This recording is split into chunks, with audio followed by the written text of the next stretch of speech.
गुजरावाला में घर के पले हुए पहलवानी जिसामत के बारी और खूबसूरत बकरों की धूम मच गई। ये मक्खी जीना नस्ल है। गर्मियों में इनके लिए कूलर एसी तक भी लगाया जाए। सुबह लस्सी पिलाई जाती है, मुरब्बे खिला के फिर फल फ्रूट खिलाया जाता है, दूध पिलाया जाता है। वेट 240 किलो से ऊपर ही है।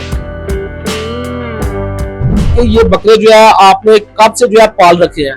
जी ये बकरे तो हम 40 साल से मेरे वालिद साहब पाल रहे हैं। उसके अलावा इनको 2-2 साल हो गए मेरे पास। हर साल बकरे पाल के अल्लाह की राह पे कुर्बान किए जाते हैं। बड़े ही कादावर और पहलवानी बकरे हैं। इनको क्या क्या खिलाया जाता है, कैसे जो है इनकी देखभाल की जाती है? जी पहले तो ये माशाल्लाह बहुत अच्छी नस्ल के बकरे लेते हैं हम उनको। ये मक्खी जीना नस्ल है, हासनपुरी मक्खी जीना, और वो बीतल नस्ल का बकरा है। इनकी अच्छी नस्ल होती है, फिर इनको पाला जाता है। इनके लिए लड़के रखे हुए हैं जो इनकी खिदमत करते हैं। गर्मियों में इनके लिए कूलर वगैरह, पंखे, कूलर, एसी तक भी लगाया जाता है। उसके अलावा इनको खिलाने के लिए सुबह लस्सी पिलाई जाती है। लस्सी के बाद इनको मुरब्बा जात, गर्मी है, मुरब्बे खिला के फिर फल फ्रूट खिलाया जाता है, दाना पट्ठा, और इनको रात के टाइम दूध पिलाया जाता है। तो शुरू से शौक है कि कुर्बानी के लिए जो है बकरे इस तरह पालते हैं? जी ये शुरू से शौक है। मेरे वालिद साहब को बहुत ज्यादा शौक है। ऐसे मेरे भाइयों को शौक है, छोटा भाई है, बड़ा उनको शौक है। उसके बाद में हमें भी सब फैमिली को शौक है बकरा का। शुरू से ये पालते हैं। मेरे वालिद साहब को बहुत ज्यादा शौक है। ये बताएं कि इन बकरों का जो है वजन कितना है और कद कितना है?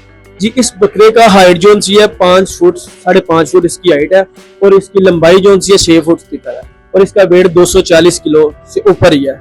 और अगर उस बकरे की बात की जाए तो उसका कितना वजन है? उसकी हाइट जो सी है इससे ज्यादा है, और उसका वेट थोड़ा सा कम है, 230 किलो के लगभग वो भी है बकरा। कि हाल ही में फैसलाबाद में जो है मुकाबला हुआ है, अगर इन बकरों को बेचते तो क्या आपको नहीं यकीन था कि ये बकरे जीत सकते थे? जी ये जीत सकते हैं। ये लोग देख के वाले यही कहते हैं कि ये बकरे जीते हुए हैं, मगर मेरे वालिद साहब का कहना है कि वो मुकाबले पे नहीं लेके जाते। उनकी एक बात, वो नहीं लेके जाते। वो कहते मैंने नहीं मुकाबला नहीं करना, ये अल्लाह पाक की नाम पे बकरे पाल रहे हैं, तो उनकी अल्लाह के राह पे कबूल कर, अल्लाह करे इनको कुर्बानी, इनकी मुकाबला मैंने नहीं करना। अच्छा, इनको खुराक में कौन कौन सा फ्रूट दिया जाता है, कौन कौन से ड्राई फ्रूट दिए जाते हैं? इनको आलू बुखारा, आड़ू वगैरह इनको खिलाया जाता है गर्मियों में। आम है वो भी बहुत शौक से ये खाते हैं, केला, सेब, ये सब चीजें खाती है। ड्राई फ्रूट सर्दियों में इनको ड्राई फ्रूट इनके वनडे के अंदर डाल के दिया जाता है। एक दिन में जो है इन बकरों का खर्चा कितना आ जाता है? इनका कभी हिसाब नहीं किया। अगर आप खर्चे की तरफ जाएंगे ना तो आप बकरे रख नहीं सकते। अच्छा, ये बताएं कि अभी तक इसका रेट लगवाया, अगर लगवाया तो कितना लगा? नहीं ये रेट क्यों लगवाएं, ये अल्लाह की राह पे कुर्बान करें। हम रेट नहीं इनका लगवाते, बेचने वाले तो नहीं है ना जो इनका रेट लगवाएं।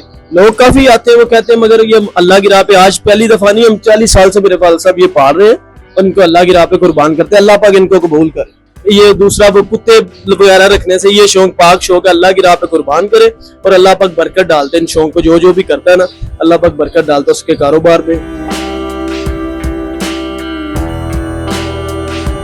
तो आप देख सकते हैं कि किस तरह जो है कद्दावर जिसामत के जो है पले हुए ये बकरे हैं। अगर इसकी नस्ल की बात की जाए तो मक्खी चीना नस्ल है, और वजन का अगर बात किया जाए तो 230 किलो इसका वजन बताया जा रहा है। और अगर इसकी नस्ल की बात कर ली जाए तो ये इसका वजन जो है वो 230 किलो के करीब बताया जा रहा है। जबकि अगर इसकी नस्ल की अगर बात की जाए तो ये नागरा नस्ल जो है बताई जा रही है। इस तरह जो है इस बकरों को पाला गया है।